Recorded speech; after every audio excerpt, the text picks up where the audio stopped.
L'espace occupé par la ville de Malakoff fut jusqu'au milieu du XIXe siècle une vaste plaine couverte de maraîchages et de carrières de pierre qui disparaîtront progressivement par la spéculation foncière de lotisseurs. Parmi eux, un personnage se détache, Alexandre Chauvelot, qui crée près de la porte de Vanves un village, avec en son centre une impressionnante tour-musée à la gloire de l'armée impériale de Napoléon. Nous avons rencontré David Berthoud pour en savoir un peu plus sur l'un des fondateurs de Malakoff.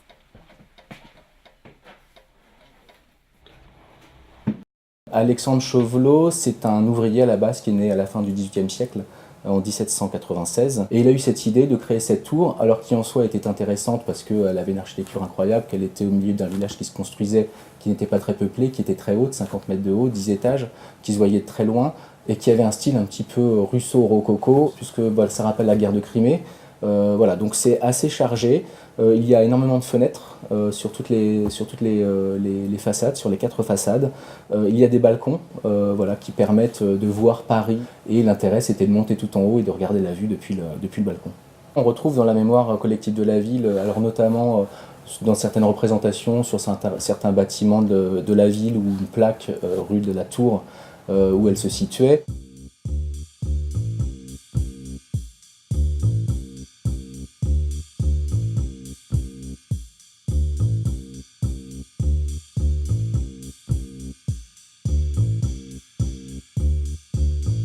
En 1870, les Prussiens sont aux portes de Paris. Ils sont installés sur le plateau de Châtillon.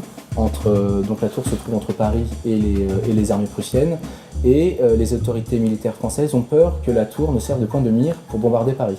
Donc ils obligent le maire de Vanves de faire dynamiter la tour. Donc en 1870, elle est dynamitée. Plus de tour-musée aujourd'hui. Mais l'imagerie de synthèse et l'impression 3D permettent désormais la reconstitution d'un bâtiment historique disparu. La tour Malakoff pouvait-elle redevenir réelle ?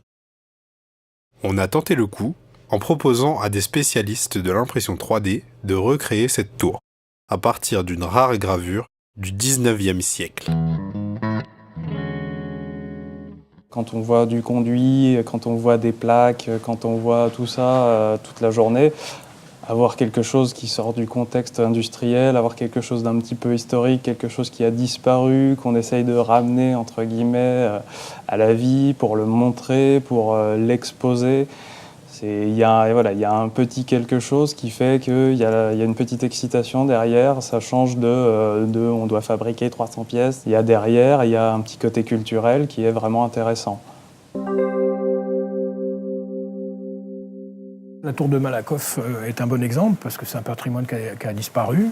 Ça permet en fait de reconstituer une maquette pour voir ce que ça donnait à l'époque. Enfin, je veux dire, il y a vraiment un intérêt visuel et un intérêt historique. Pour que la tour puisse être imprimée, nous l'avons reconstruite virtuellement grâce à un logiciel 3D.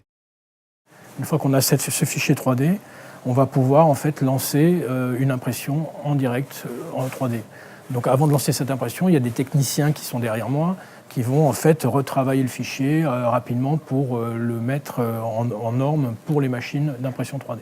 Alors une fois que la tour a été mise en forme et qu'on a le fichier 3D exploitable par nos technologies, on va fabriquer la tour sur 2 technos. On a choisi 2 technos par rapport à la tour. On a choisi une technologie qui s'appelle la stéréolithographie, qui est la plus ancienne, et qui est une technologie où on va venir fabriquer la pièce en résine. On vient polymériser une résine couche par couche, de dixième en dixième, et à la fin on a le volume de la pièce. Et on a choisi aussi, pour montrer un peu l'étendue de l'impression 3D, de prendre une autre technologie, qui est une technologie de frittage poudre par laser. Donc c'est de la poudre plastique qui est fusionnée couche par couche et qui fait le volume en plastique. Voilà. Et donc ça, c'est les 2 technos essentiels en impression 3D. Après, il y en a d'autres, mais que nous possédons aussi, mais qui sont moins spectaculaires.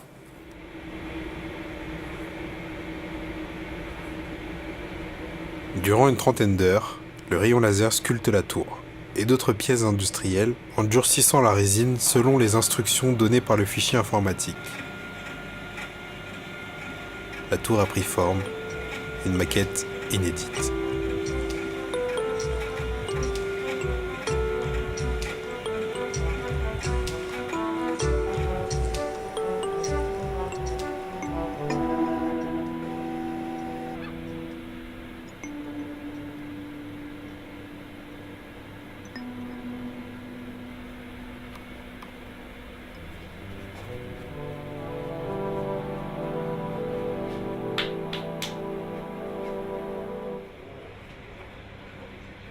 La pièce n'a plus qu'à être nettoyée, poncée et lissée par les maquettistes. Le travail est terminé.